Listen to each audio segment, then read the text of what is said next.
qaybaha hore ee maansada in baladweyntii ay hadlayso iyadii marka wuxuu yiri nin uu badqabkaygu dhibo miyaan siiyaa bilabo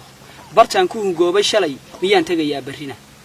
bukaanka markaan ahaa xanuun la bastay ahaa qofkii baashayda maray miyaan boqrayaa hadeer Soomaalidan baahaydiyo bugtada isku eegatay kuway haligeen biyuhu miyaan laga beerin oo Soomaali bahdood ahay ma garatay hantida lagu bixinayay galmudug lagu baabaashaa ku filan baladweyntoodiyo hantida lagu bixinayay galmudug lagu baabaashaa ku filan baladweyntoodiyo lacagahan dhusam reeb lagu kala qaadanayo ilaa war halkan gudiga u sameeyay xaqana gudiga u sameeyay in baladweyn loogu gurmadaad ka munaasabsan sida anigu qabo aqligeyga ma garatay tollaay bulsho yahay tollaay miyuu bini aadamkuba markuu buddo hoose galo mar qura isu baahanyo wuxuu isku beeriyaa waa maya hadii la dhintoodii waxba la isuma ifka wax la isu tollaay bulsho yahay tollaay miyaynan baraarugeyn maxaa hurdo uu nabaday siyaasi miyaan la baran baashaalku inuu la tagay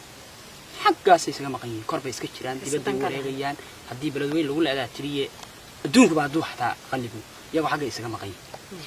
siyaasi miyaan la baran baashaalku inuu la tagay baroortiyo oo hintiyo qaylada ka baxaysa ee dhalaan baladweyn ku nool ka yeertaa beerka iyo bogiyo wadnahay damqiday kuwii shambiyaana iyo ku jiray dabaq buurka dheer biyuhu maanay cafine buush bay degan yihiin xilligan waxay ku hoydaan banaan xitaa ma wataan bustana duur bay u baxeen cidla ah waxay la darseen bahalo miciin bay bidahayaan dugaag bina aadamkaba sidii baadkii u cuna meel cidla iska marayaan dadkii reer baladweyn ma garatay miciin bay bidahayaan dugaag bina aadamkaba sidii baadkii u cuna dabkuna uma baxahayo ka gudub badar iyo cunte shahbaanay bislaysan karin dabkii haday saarta maagtaan wixii xaradii dhamaad waa bal iyo biyo qolqolay kumay helin beelnime macnaha dad qaar waxay oranayaan meesha ay degan yihiin dadka reer baladweyn qabiil gooniyo meesha dego oo la yaqaano hebelow ka dhacaa jira dad ku oranaya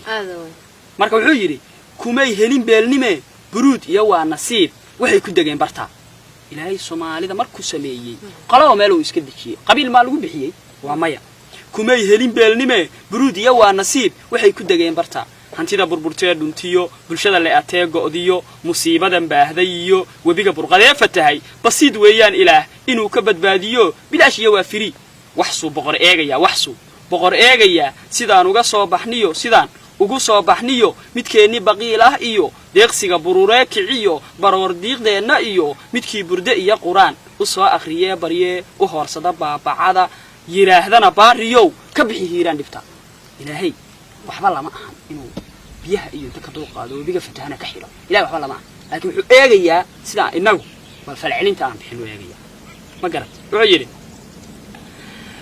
wuxuu yiri hantida burburtee dhuntiyo bulshada la ateegodiyo musiibada baahday iyo wabiga burqadee fatahay basiid weeyaan ilaah inuu ka badbaadiyo bilaash iyo waafiri wax soo boqor eegaya sidaan ugu soo baxniyo midkeenni baqiilah iyo deeqsiga bururee kiciyo baroor diiqdeena iyo midkii burde iyo quraan u soo akhriye barye u hoorsada baabacada yiraahdana baariyow ka bixi hiiraan dhibta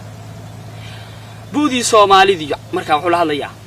baladweynti buudii Soomaalidiyo caasimad barakaysan iyo hadraawi bartuu lahaa waxa degan beerluliyo haween bilic loo qurxoon ayaad baladweyn tahay bahweyntii curis kaleed bilaahi kumay nicine barwaaqay kula raba qoladeena gabayda wax sameeyda